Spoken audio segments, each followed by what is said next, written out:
Lately, the topic of budgets and recycled maps has come up a lot in the zombies community and how a lack of money is responsible for the faults of the recent games. But that got me thinking about the early days of zombies, when budgets were smaller and reused assets were more commonplace. So I went back to World at War to take a closer look at the zombies maps, as well as the maps they come from. We'll start with Nacht der Untoten, which is probably the most well-known example of reused assets. This bunker comes from the campaign level Hard Landing, as well as the multiplayer map Airfield. Interestingly, despite all three having nearly identical layouts, I found that the one from the campaign has a lot of differences. There's a door frame in the spawn room that suggests a wall used to be here, the second floor is much larger, and the whole thing is in a much greater state of destruction. However, the version from multiplayer is much more similar to the one found in zombies. A majority of changes made to the map for zombies were done to keep players inside. Most notably is this opening in the spawn room, which was sealed up with a concrete wall, some iron bars, and a barricade. You can actually still see where the arches used to be. Doorways were blocked and converted into barricades, although some of them had to be scaled down first. Most of the windows that the zombies come through already existed in the map, they just had to be uncovered. There are sections on the second floor where players could jump down to the ground level, but in zombies had to be blocked to prevent players from doing so. This wall on the second floor was removed, most likely to make it easier to shoot the zombies below. Also, when you look outside, you'll see that the environment around the map is very similar. Even these wooden walls were carried over from multiplayer, probably to obstruct your vision and give zombies a better chance of getting close. I also saw that there was a whole other room to this bunker on Airfield which was completely removed in zombies, which I assume is because it wouldn't have fit with the map's flow. The lighting in this map was altered, especially in the room with the mystery box, and any Japanese imagery was removed since it's supposed to take place in Germany. Overall, the bunker is very similar to its other iterations, with a majority of changes being made to make sure the game mode functions properly. The only unnecessary additions that I could find are the sniper cabinet and the radio. Verruckt is very similar to Nacht.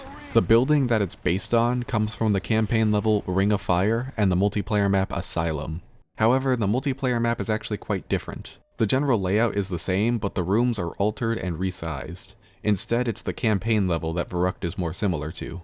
Let's start with the spawn room and work our way around. The first thing you'll notice is that the spawn room was not split in half in the campaign, instead being one long room. The dentist chair and the crematorium were added for zombies. When you go up these stairs on the American side, you'll see that this wall is knocked down, revealing a path to the other side of the building, but in zombies this is blocked. The kitchen is just a blank room in the campaign, and the doorway to what would have been the power room is not present. The power room was also just a blank room. All the electrical equipment would be added later. But these stairs are new.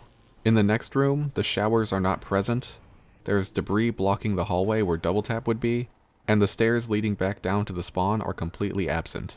The courtyard, however, is much more similar to the one seen in multiplayer. The stairs are also a new addition to the map, giving zombies a way to the second floor. So the layout is still very similar to the campaign version, with just a few changes to make it circular. However, the aesthetics of the map are completely different. Of course, the lighting and colors were changed, but the rooms that were originally blank and empty in the campaign had items added to them which make them distinct from one another. This really helps to make the map feel more unique, even though it's reused from another part of the game. Now, Shi No Numa is a bit of an odd one. According to the wiki, it shares elements with the multiplayer map Knee Deep, but I don't really see it. Visually, they're very similar, but I can't find any reused buildings or structures. As far as I can tell, Shi No Numa is a completely original map. And finally we have Riese, which comes from the multiplayer map Nightfire. The layout between the two is very similar, rooms are nearly identical, key features return, and a lot of the visuals are carried over. But what makes Riese special is how much it has been modified. Some parts of the map were blocked off and made inaccessible, new walls were put up to change the flow, new doors were added to create alternate routes, elevated platforms were added for more distinct gameplay, and completely new rooms were created. So even though the map is built off of Nightfire, it has been altered so much that it plays like a completely new map. I think it's pretty interesting to see how Treyarch's approach to these maps changed over time. Nacht is almost identical to the bunker on Airfield, with mostly minor changes. Verruckt had major visual changes, but the layout was still very similar to the original Asylum. Shi No Numa has a unique layout, but seems to be built with pieces from Knee Deep.